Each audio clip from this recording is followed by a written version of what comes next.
Hey everybody, welcome again. And today, very lucky to get a great musician and somebody that's just kind of blowing up right now. Great timing, but also what a musician, one of those guys who just want to succeed. Joe Martinez, thank you so much for making the drive down to the studio. Yeah. So great to have you. Let's just get right into it. One of the big things I was most excited about when I started to see you pop up on the social medias and in the local area and the local music scene is that I saw you from Polson, and I was really excited. So we can talk about where you got your start, how you got your start, with your family, everything around there. So how did you growing up? Just tell us about that.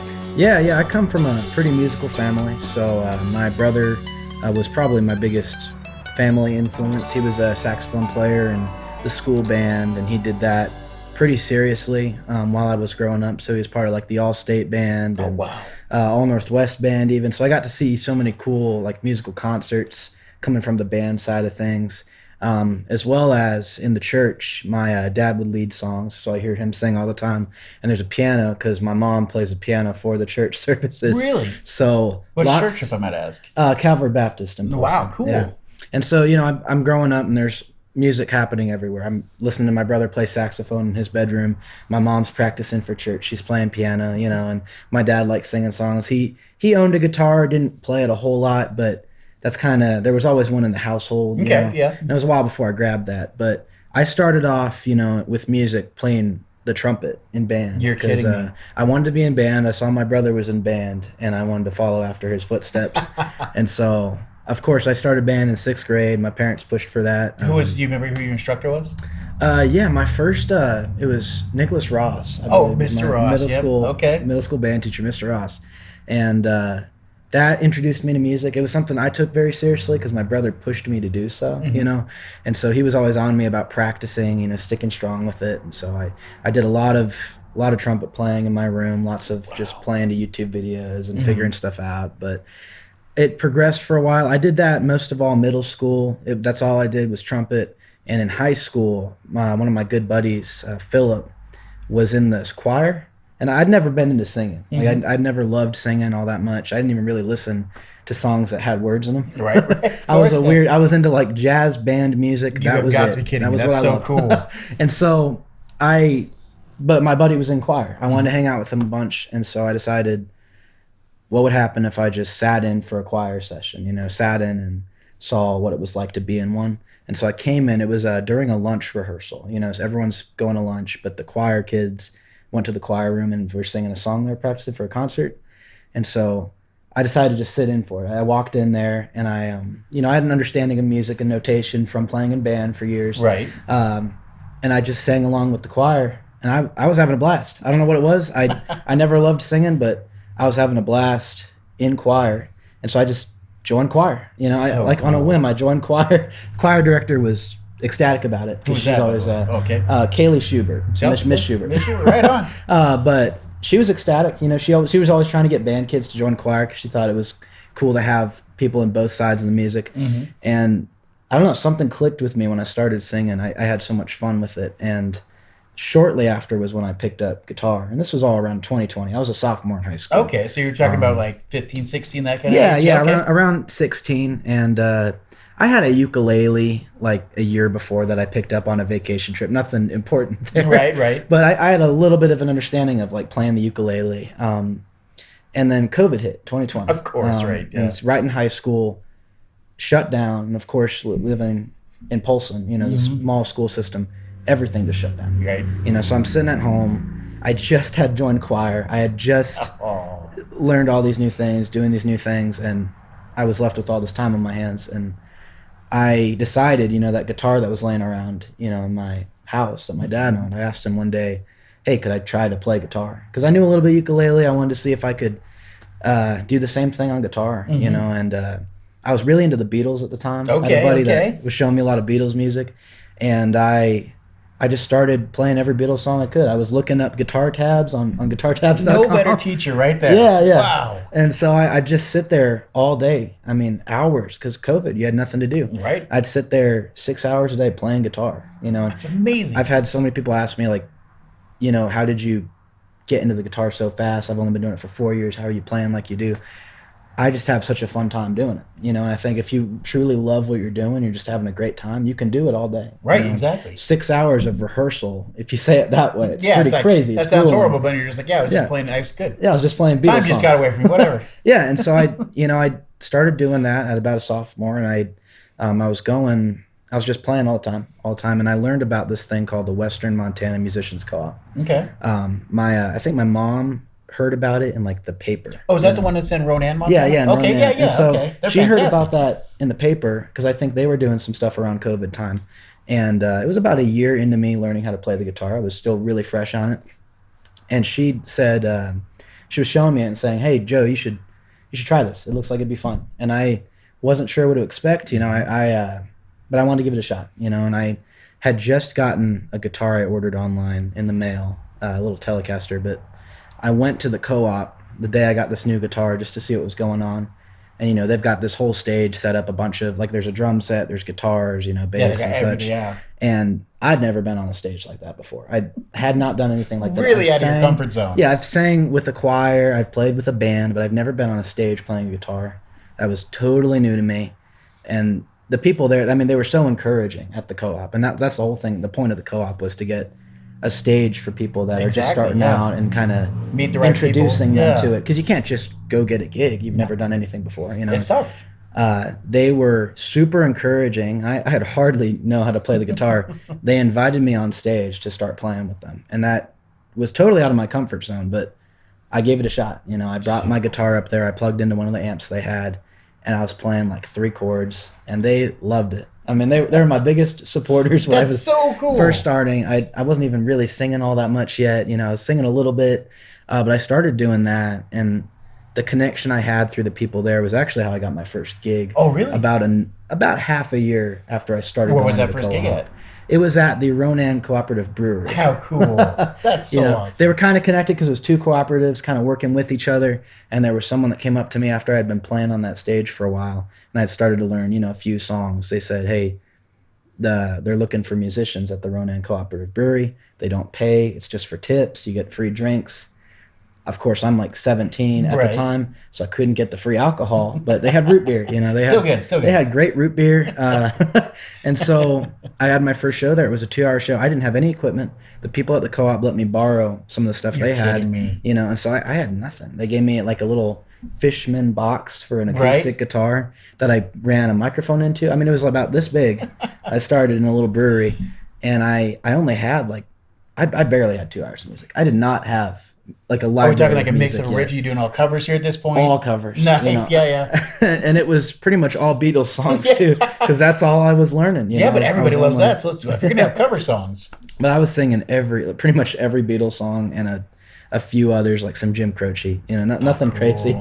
Very cool. But yeah, no. So you go from that, and then so you're playing that. You get your first gig, which is amazing. It almost sounds like a little baseball farm system. You come start with us. We've got a gig. You start. Perfect situation. How do you go from that to start getting out on other gigs and doing that? What's your progression from there? Gosh, for a few years it was pretty stale. I didn't do a whole lot, and I was just beginning on playing guitar. I was just beginning singing.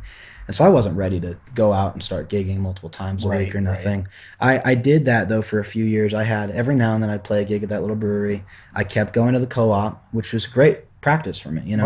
I got to go there and play on stage and learn songs and play with, musicians that were way better than me. Just miles better and further than what I was at the point, and I just kept doing that. And gosh, I don't know.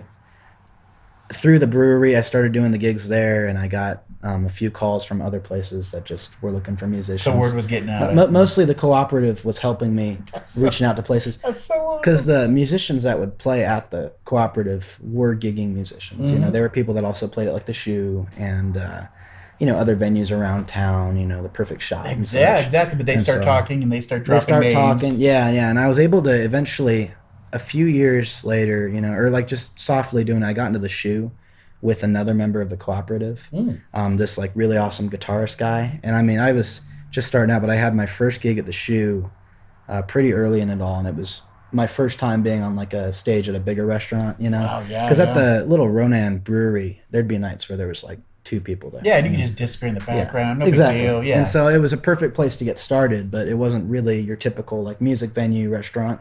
And the Shoe, when I got into there, it was my first time like being in a place that had lots of music.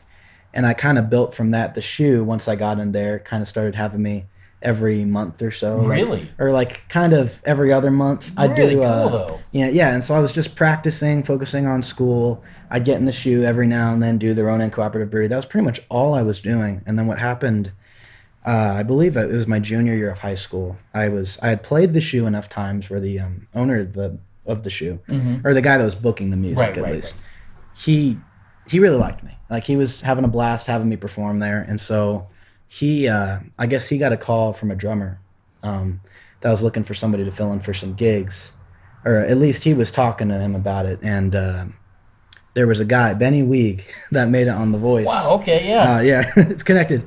The drummer that worked with Benny, that performed a bunch with Benny, Benny was going to The Voice. He had just recently made it on The Voice, and so there was all these shows. That was a summer full of shows that needed to be covered, because all of a sudden he was going to be gone the whole summer. Right. And so I played the Shoes enough time, or I played at the Shoe enough times where the venue owner referred me to maybe be the guy that he had fill in for all those shows. Wow, that's a big deal. And I mean, I'd only played like once a month, a couple times a month at most. And so I was still really fresh at it. By then, it'd been like about a year and a half. I'd gotten a lot more songs going, but still really fresh at it. But I got that opportunity. And since I was referred to him, I got the call from David. David Caselli was the name of the drummer. And he just said, hey, I got all these shows I need you to fill in for, or if you're willing to fill in for them, And I kind of just said, sure, let's do it. It was coming into the summer, it was towards the end of my junior year. So I started working with him kind of close to the end of the school year.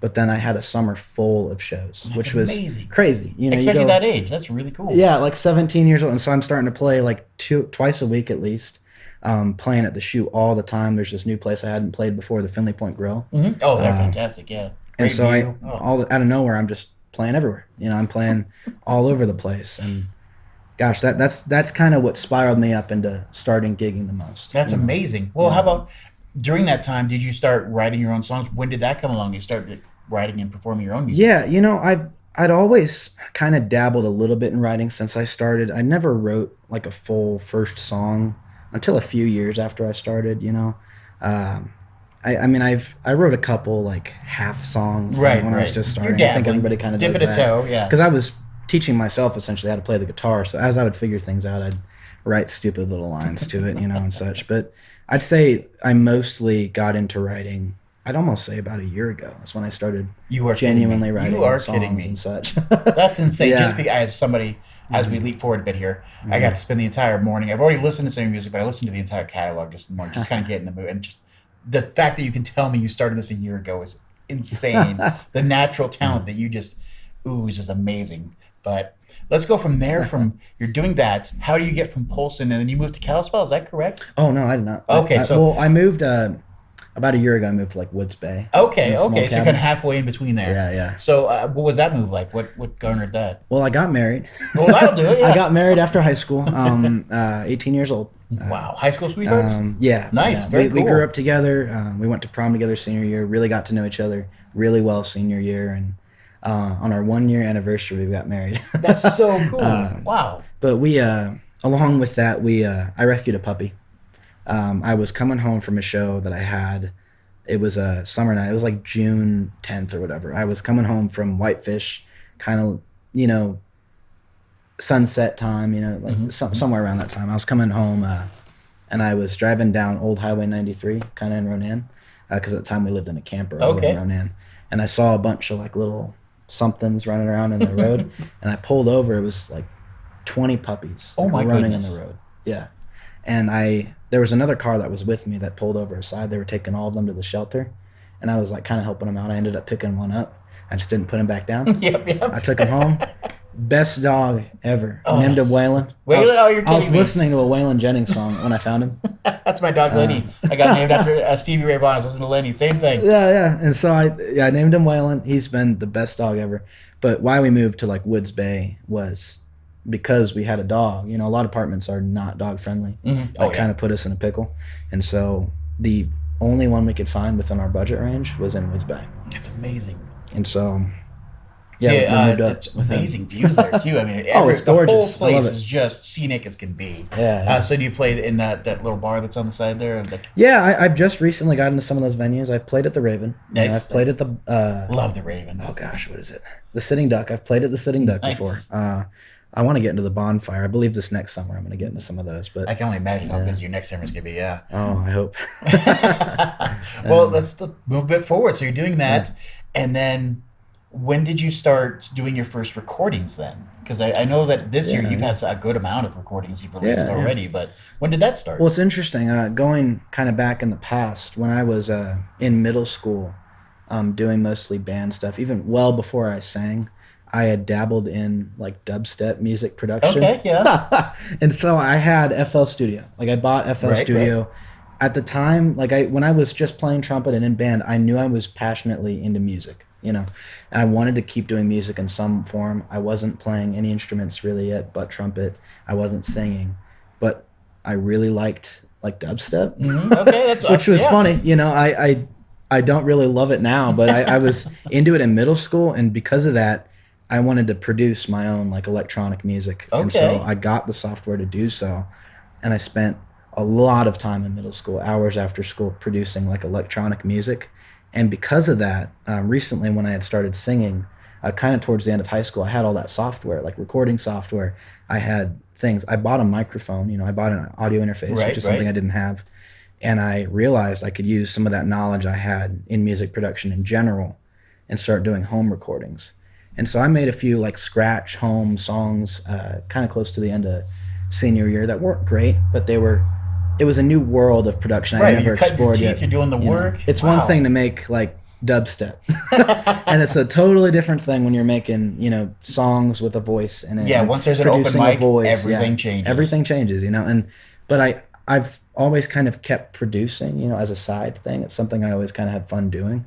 And recently, this last year, when I started actually like truly writing songs, I bounced back and forth. I tried a few studios. There was a studio I recorded at, and the sessions just weren't going well. I didn't feel like the songs were turning out the way I wanted them to be, you know, the songs. And I tried another studio, and I did release a few songs through the studio. But it was much better than the other studio I played at, but it still wasn't quite in line with exactly what I had playing in my head. And I figured, what if I sat there? What if I tried to produce my EP at home?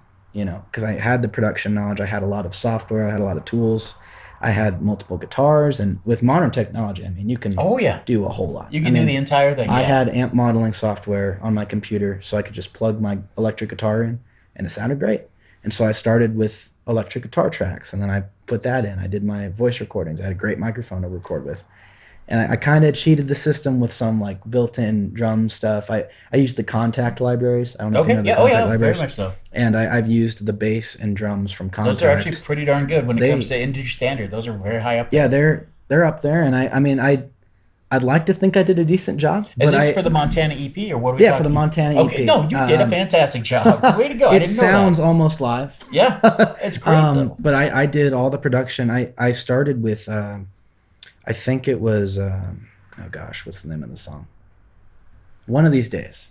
One of These Days is a song. Actually, fun fact with that song, I did write that one a few years back in high school. But aside from that, after, you know, experiences with the studio, I wanted to give a shot at doing it my own because I just wasn't loving how it was all turning out.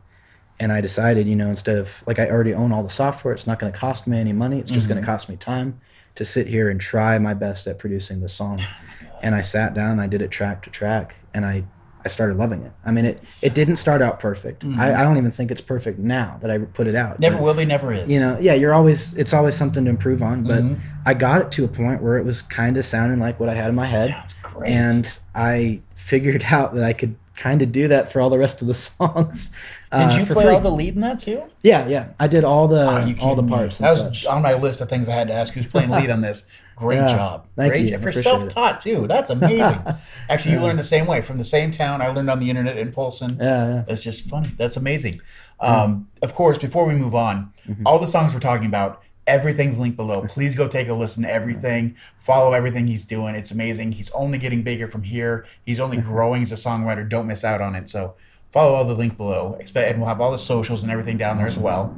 But going on, you have this amazing, distinctive voice that's just fun to listen to, almost angelic at times, and then it gets this great you just throw in there. How did you develop your own sound like that in your voice? When did that come along? Gosh, my voice has changed a lot over the years, I'll say. I look at old recordings nowadays of when I started and I was in choir and just picked up the guitar and started singing. It's astronomical, the difference between now and then. I mean, I hate my voice from the beginning. Right, yeah. I think that's normal. Everybody Look hates back their at what voice you're thing, at yeah. when you started. But gosh, I don't even know how my voice turned out the way it did, because it has this harshness to it, that I definitely hear. But it's just a mix of all my influences. I've always been into, like rock music a little bit, and so I've liked not like heavy rock, but like kind of that 60s, 70s rock. Gotcha, okay, and so when it The came to like beginnings of rock. the beginning of me like finding that rasp in my voice, I was kind of trying to mimic that kind of rock typical rasp you would hear. But it's really just changed the more I learn how to sing. I mean, I've only been singing now for 4 years, and so I'm constantly learning how to sing. I mean, when I was in LA for The Voice, I was around all these other singers that I learned so much this last summer, more than I've learned the whole time that I've been singing. Yeah, that is wow, everything. There's so much knowledge in one room. Wow. Yeah, and I mean, I truly don't know what makes my voice my voice. I've got lots of inspiration from different artists, and of course I look up to different artists, and you'll kind of subconsciously mimic them as you learn to do stuff. Mm-hmm. When I started, I kind of was doing a fake-esque Liverpool accent Gotcha. from the Beatles, which is probably why I sounded so weird when I started. But nowadays I listen to a lot of Chris Stapleton music, and I love what he has going. Marcus King is another huge influence on me. I love Mark Marcus Broussard, King. and there's so many great vocalists out there, and I just love listening to soul music. I'm really into soul music and blues music,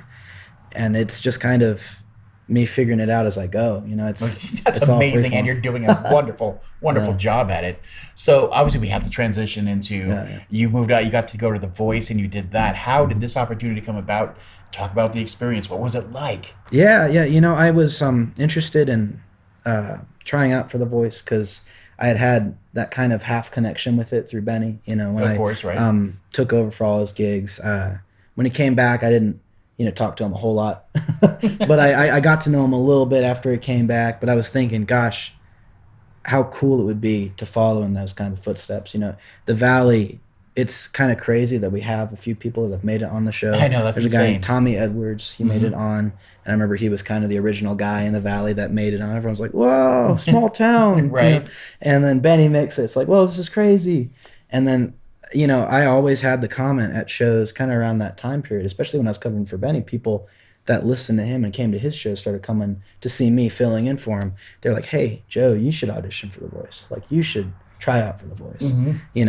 And it was always in the back of my head, but I wasn't too sure. There was a few times I thought about it, but I just never quite did it, and I didn't think I was good enough. And then that.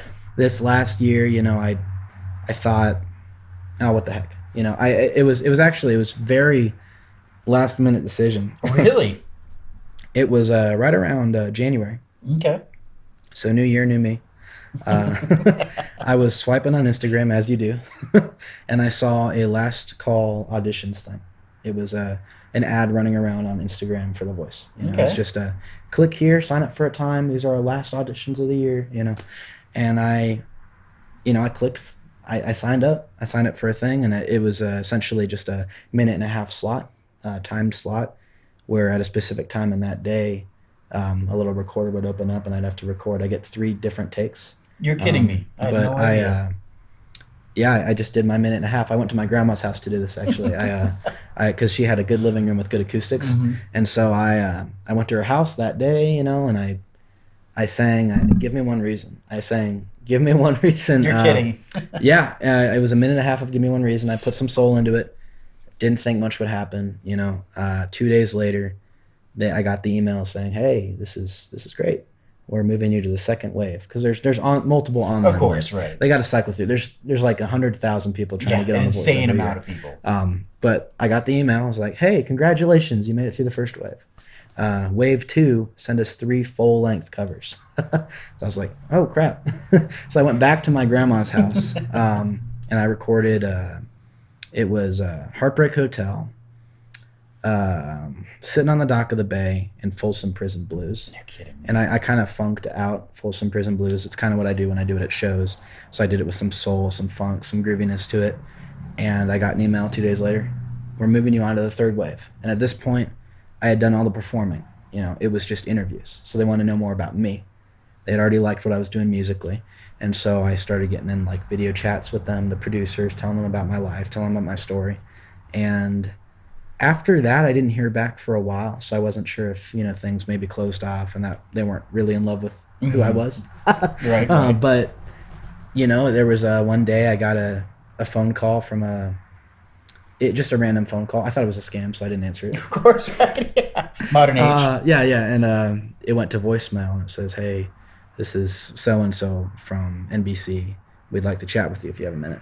I was like, whoa. So I called him back, and it was the call saying, hey, we want to invite you to do a blind audition on The Voice. Wow. We want to have you on the show. And that was crazy. Like, I didn't think that was going to happen. It was such an afterthought when I auditioned. It was my first go at it, you know. And there I was getting the call for a blind, you know. And after seeing the success, you know, Tommy got out of it, the success Benny got out of it, and, you know, how much more they were doing and getting to perform music so much more as a full-time job, you know, something I'd always wanted. It was such a dream come true to, like, get that phone call, you know, like, hey, I'm right on the other side of the door, you know, to move on and start doing this full-time. And it was an amazing experience. I mean, going to LA for that, you know, spending the time in LA and meeting all the people I did, it was a crazy experience. And even crazier was getting on the stage and doing the blind audition, you know, and it was such a out-of-body experience. When you're there, I grew up watching The Voice. It was one of those shows, you know, musical family, they're into musical shows, you know, so AGT comes on, we're watching America's Got Talent, you know, American Idol, we're watching American Idol. The Voice was a big one where I remember growing up, you know, having dinner and sitting around the TV, and we're all watching The Voice. And so, you know, you've seen the set so many times on TV, the chairs, you know, it's such a crazy thing. Real, yeah. And I remember when we went and did the stage rehearsal for the show, like stepping on the stage to rehearse the songs, we got 3 run-throughs, and I'm standing there and I'm looking at the chairs, like they're right in front of me. And it's just crazy. I mean, I'm such a fan of the show, so I was kind of just being a fanboy. Yeah, geeking out of it. Like, geeking out of it. And then when it came to blind audition time, you know, it was just even crazier because you see the chairs, but not only do you see the chairs, you see the arms of Michael Bublé, you know, Gwen Stefani, Reba McEntire, and Snoop Dogg. Legend sitting in front of you. Just sitting right in front of you, and you're singing for them. You know, it's one thing if you get to meet all these people, but I got to sit there and sing for them. Yeah, perform for them. Perform for them. They were listening, and they gave me constructive criticism. That is worth its weight in gold. Just unbelievable. And it's, you know, and it's on TV. I know. I didn't know that. I knew the night that you'd been posting that it's coming out this night, and then that's exact night as I'm trying to get some stuff ready for another show. Parents call me. He's like, "Hey, do you know this Joe Martinez? He's on TV right now. He's from Folsom," and they're just so excited. He's amazing. I was like, "Well, he is coming in this Friday, Dad." Like, you know, they were so excited, and everybody in the Valley was just amazed by what you did. And I know you posted on like NBC. They put it on YouTube and everything. Went in there and I took a look. You had posted something on the comment feed, but everything below it was just accurate and heartwarming of how amazing you did. Everybody pushing you forward, how they want to see you get on there again. Taking a shot at it. Is that something that's in your future? You thinking about doing that again? I would love to go back personally, you know, and it's been one thing. I remember thinking about it before I knew it was all going to get posted online. I wasn't sure if I wanted to read the comments or not because, you know, sometimes they can be it can be bad, and I was prepared for that, but I decided, you know, I want to see what people have to say because it's no different than your typical constructive criticism. Right, I want to know what people have to say. What do I need to work on? What can I get better at? I get that opportunity where now there's hundreds of thousands of people that are listening to me sing and typing out their thoughts. So it's like I might as well read them. You know, if they suck, whatever. You're daring. I'll work on stuff, and it just blows me away the support I've gotten. I mean, it's it's been crazy, and I've almost read every single comment on YouTube. Are you kidding me? I sit there and I've read every comment. There was not one single comment on the YouTube video that said anything bad about my not singing. a mean word among them. Yeah. And just, it's one of those things that you're always going to have in your back pocket. If you need to remember why you're doing this, Yeah. or am I good enough? Oh yeah, yes I am. Yes, I'm good enough. That's Yeah, so you know, cool. and it pushes me to keep going. You know, and I wasn't sure about how the world would see or think of me. You know, I'm still so fresh at it. You know, and so having all this support suddenly, and I've gotten a bunch of followers from it. It's just wonderful. You know, it keeps me in a higher mindset. You know, that I'm doing the right thing. Yeah. I'm not doing the wrong thing. I'm not in the wrong place. And I would love to go back. I guess we'll see. You know, we'll see if I go back. Yeah, I'd love to. It'd be awesome. So cool. Well, everything, like I said, we have all the stuff below. He's going to be kind enough to actually play one of his songs for us. Apparently a new original, so you should be very excited about that. So make sure you subscribe, follow everything, so you don't miss that opportunity. But just before we move on to getting things done with that, and we let you go, he has a show tonight, of course. Is there anything that you're working on? Anything coming up big besides those kind of things? What's coming up for Joe Martinez here in the near future? You know, depending on when this is posted, there's Montana's Got Talent I'm about to do next weekend, which is the 26th. Right, yeah, don't miss October. that. This will be out before that, so make sure. Yeah, and so I'm doing that. It's a ticketed event. So if you guys want to see me perform live, my brand new original, which I'm also going to do here, that'd be an awesome place to do it. That's the main thing coming up. I've got a lot of shows kind of all over the place. If you follow me on any of my social media accounts, I've got posts going up on every venue I'm performing at, when I'm playing at them. And I've been working on a lot of really awesome projects with some other guys. Some of the other guys I've been on The Voice with. I'm trying to get them to come to Montana. And then the other people like Benny, you know, and Tommy Edwards, we're working on some shows together between the three of us. And that's an awesome experience to hear a bunch of people from the Valley that have been on The Voice, which is just crazy that we have that. Yeah, you have your own little group. That's really but cool. We're working together to put some shows on. There's a fundraiser event, Feed the Need, we're doing here next week as well, on the 24th, and that's going to have Tommy Edwards, Benny Weig, and myself. And then we're also flying in a guy from Nashville, Clint Sherman, who was also on The Voice. Of course, why not? So 4 people, and it's a great fundraiser event where it's Feed the Need it's a food bank in Bridgeville. So yeah, we'll have links to all that below, of course, but that is so cool. So that's a public event people are welcome to go to. Montana's Got Talent. And I mean, I'm working on some new songs, so just be watching. Yeah, again, follow those links. Make sure you have everything on there. Don't miss those. And of course, if we see anything come through, we love to promote it. So you'll get it that way too. Well, fantastic. I was really, really grateful for you to take the time for our show. Come out and see us. Let us know about your story and everything. So again, to the future, I hope only great things in the future for you. Joe Martinez, thank you again. Guys, have a good one. Bye.